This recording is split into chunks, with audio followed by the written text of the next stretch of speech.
was it like for you? Like when it happened? Like for me, it was unbelievable. I'll be honest with you. But what was it like for you? And what was the after effect? And what were you feeling during it all? Like what was it like for you? So you're referring to the game against Yeah, Panama. yeah. Yeah, that game was oh boy, back to that night. It was cold. I Hmm. remember it being very cold and rainy. I was sitting on the bench the entire game. Mm-hmm. Personally, just feeling as a player, I will be honest with you, I was, disappointed that I didn't start. Yeah, yeah. I I could was understand. always ready, of course. As an athlete, as a Mm-hmm. teammate, you have to support your teammates. So I remember, I think it was I think after the second goal was scored in regulation, the coaches summoned me to warm up. And I Hmm. said, I took off my coat, my big heavy coat, and I started putting on my gloves. And I literally said to myself, all right, big man time now. See Aye. I started warming up, and then, my number was called, went on the field. The first shot was a brilliant shot, couldn't save it. that? So credit to the The penalty other kick. team. Mm-hmm. Yeah.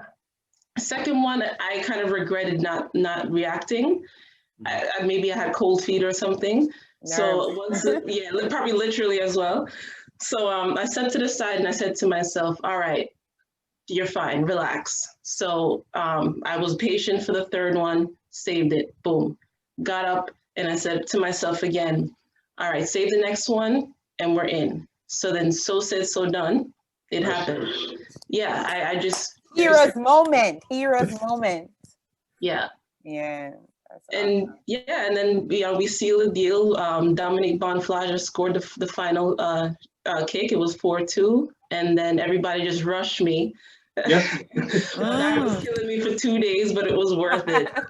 And I I can hadn't even imagine. realized what I had done until Still probably days surreal. later. Mm. Yeah, I had a post game interview. I don't even remember what I said. It was quite a moment for sure. That's awesome. Definitely an awesome moment. So I know that when you girls when you ladies went to the World Cup, you probably didn't perform as well as you guys wanted to. What was it like for you and your teammates?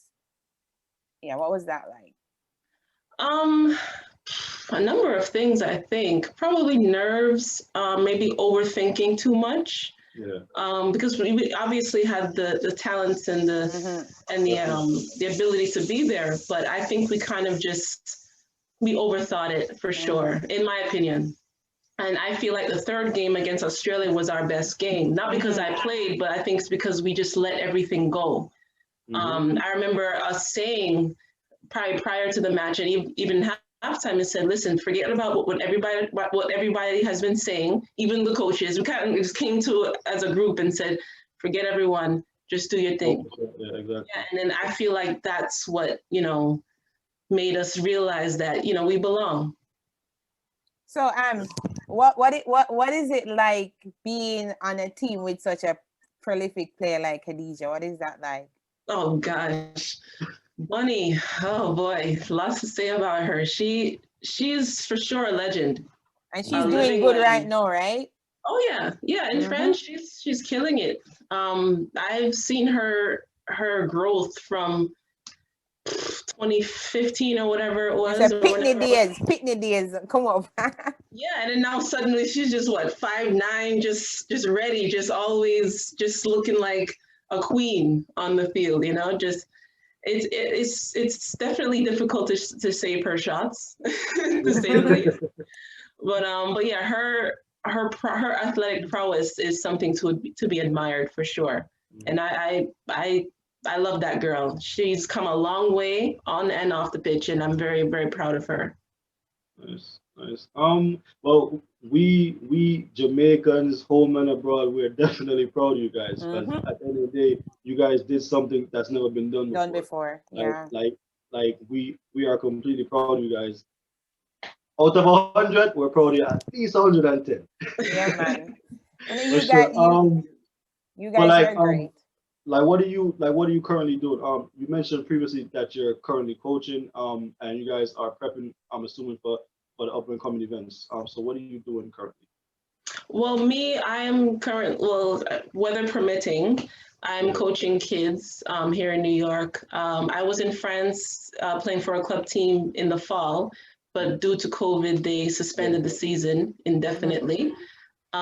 So I came back home and just kind of regrouped. I had a little injury as well, but I'm recovering from that. As I mean, if Jamaica calls me, then then hey, I'll be there. Bags packed, gone, or road. Exactly. I haven't heard anything, so I don't know. Maybe it's COVID stuff going on that's preventing us from playing. It's just a lot, and like, even with that, like being that you're actually taken away from like your regular routines, like with COVID, like how has that been for you as a football player? Because like that's your everyday go to, that's your life. I'm not your passion. So like, how has it been for you during the pandemic? It's been tough. Over the summer, I was doing a lot of things by myself, just keeping fit. I have a friend here who also used to play for the national team, so she and I used to train together before I went to France. But yeah, it's been tough to find ways to keep fit and play in a playing environment at a high level, because a lot of times women's players are either overseas or they're in college, so it's hard to find people to come together and play and properly train. But you make do. This is the new normal, so what can you do? I At understand. least until 2022. Right. No, there, because of what you guys have done, and not only that, back home in Jamaica and even across the world, soccer, football is dominated by males. But what words of encouragement can you give to those little girls who aspire to be soccer players, to be football players? What are Or reggae those girls, words yeah. of, or reggae girls? What words of encouragement can you share with them? I would say with every negative feedback, use that as motivation. True. Because for me personally, if you tell me I can't do something, I cannot wait to prove you wrong. I'm one of those people. So I would say keep going. Forget about all the noise surrounding you. Focus on yourself, focus on what you can control, and just do you. Because at the end of the day, it's all about you. Yeah. So I, just to kind of piggyback on that, as far as proving the naysayers wrong, I can recall Short Nicole hitting shots on me, making layups on me. So like, even though you were way shorter than me, like I saw the determination from early. And like we both mentioned earlier, like we're definitely proud of you, proud of the team, and all that you guys have accomplished. And trust me, like we're looking forward to greater things in the near future. So for sure, definitely. And thank you. that's great. The history, you can talk about her growth, seeing it, and I know it's manifesting, and she's been doing great for a long time. It's really amazing to have this interview with you. But what I've noticed, because I've lived in Japan and I've helped to coach players, the little kids, the girls and the boys there. And what I realized is how we're trained back in Jamaica is different from how they train in other countries. What suggestions or what areas of improvement do you think that our programs need in Jamaica, especially for the development of girls? If there's any. I would say invest more in the women in the girls program. I mean, it starts at the grassroots. Just having more, just shedding more of a light on the girls programs is very, very important, because girls, we need that attention, for lack of better words, or that validation and that extra push to to motivate us to continue, because a lot of times girls kind of quit playing sports in general at like age 14. If we continue to motivate and encourage them, I feel like that age rather will increase, or just they won't quit altogether. So I would say just be more creative and encourage freeness and just the individuality, because I feel like a lot of girls kind of hold back when they play. So just be yourself, just free up yourself and just play.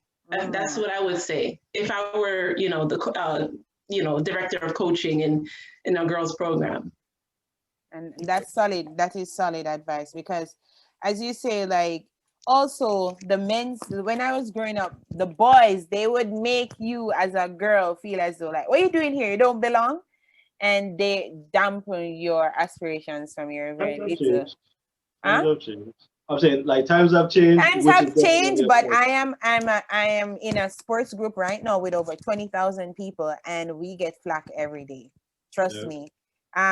Some of them, they go hard on the reggae girls. Some of them go hard on other players, but a lot of them watch like the Premier League with women, like Manchester United, Chelsea, those teams, and they can say, oh, this girl has a lot of talent and whatnot. But back home, they're very hard on the reggae girls, and they're very hard on some of the upcoming girls. So while things are changing, they also should help in the process as well, you know. Not, and even parents too. They, when I was young, my dad took me out of the program, out of football program, because I was messing up. I wasn't doing so well as I am capable of. So he was like, no more football. He pulled me out. And by the time I started playing in high school, I believe my development was not as advanced as some of my other teammates. So when I was younger, I was playing midfield. By the time I was in high school, I wasn't as agile as I used to be. So they moved me to play defense, which was good. I played defense. I played left back, and I played mark in front of the last man. So yeah, so that's what I'm saying. More needs to be done, not only with the programs themselves, but family, friends, etc. need to be involved in the process of encouraging girls to be, be them true their true selves if they want to play sports, because I feel like sometimes they dampen those goals and aspirations. So that's what I was leaning towards when I mentioned that. Absolutely. It's true. I mean, I remember still, even to this day, people saying, women don't play football, they don't know how to play, blah, blah, blah. And I'm like, I mean, the US national team wins the World Cup all the time. So clearly women know how to play football. I mean, I feel like, I totally agree with you, Marshall. I mean, it all boils down to encouragement and, just, positive reinforcement. And of course, we as women always have to have thick skin. So that's another thing. Just ignore the noise and just focus and continue playing. For sure. Okay. Well, this has definitely been enlightening for sure. We definitely appreciate you taking the time out to actually come and share with us. But before we do go, what's one more jewel you just want to leave with us for those out there watching, for those wanting to follow in your footsteps, and just for those who might come across a bunch of naysayers in their process of becoming what they want to be? Like, what's one more jewel you just want to leave with our viewers? Well, firstly, thank you for having me. You're welcome. I would say to the naysayers, bring it on. Keep coming, because that will only make us rise. Just fuel the fire. Exactly. Just continue to pour kerosene onto my fire. And I hope that the younger generation will have that same mentality. Just keep going, focus on you, because that's all that you can control. Focus on the controllables. That's something that I learned from my family as well. So, I mean, it's the only thing that you can do is just be yourself and just, dream big and dream even bigger, because you never know what can happen. Okay. And focus on the controllable. I like that. That is probably one of the biggest messages you just put forward. And we want to say thank you so much, Nicole. Continue to do great. Continue to impart your knowledge on the little ones that you're training. Continue to be successful. Big up the reggae girls anywhere they are in the world. Thank you for your service to the country. Bless up, and we hope to see great things. Thank you for coming on. Really, really, really appreciate it. Have a blessed one. Pick up yourself, you hear? Later. You know what me like about her? She not born a Jamaican, but even when she talk, you can hear the patois. You can hear a mixture of the Jamaican richness in her accent. That me like. Thank you. Yeah, man. Thank you. Yeah, All man. right, take care. Bless up yourself. Later, guys. All Bye. right, good night.